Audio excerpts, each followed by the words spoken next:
ഒരുച്ചത്തണലിൽ എവിടെയോ രവിയുടെ ഓർമ്മകൾ തുടങ്ങുന്നു.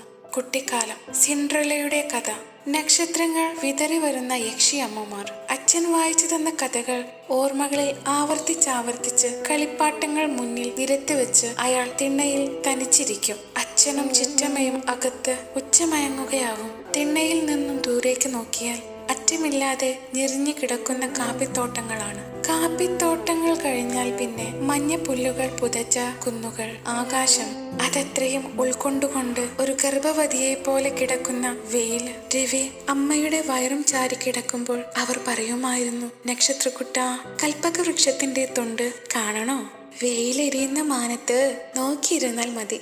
കുറെ നേരം അങ്ങനെ നോക്കുമ്പോൾ സ്ഫടികമണികൾ കോർത്തിണക്കിയ പോലെ എന്തോ കണ്ണനങ്ങുന്നതിനൊപ്പം ഇളകുന്നത് കാണാം. ഇമ തല്ലി മിഴിച്ചാൽ അത് കാണാതാവും. ദേവന്മാർ കൽപ്പക വൃക്ഷത്തിന്റെ ഇളനീര് കുടിച്ച് തൊണ്ടുകൾ താഴോട്ടെറിയുന്നതാണത്രേ. ചാരിക്കിടന്നുകൊണ്ട് രവി കരിക്കിൻ തൊണ്ടുകൾ എണ്ണി തുടങ്ങും. 1, 2, 3.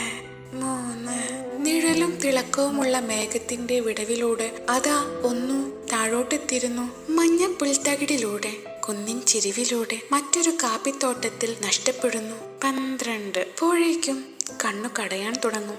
കണ്ണു ചിമ്മി മിഴിച്ചാൽ കരിക്കിൻ തൊണ്ടുകളില്ല. മേഘക്കീറുകളും സ്ഥലത്തിന്റെ ശൂന്യ ശിഖരത്തിനു ചുറ്റും കപ്പലോട്ടുന്ന ചൂട്ടൻ കഴുകനും മാത്രമേ ഉണ്ടാവൂ.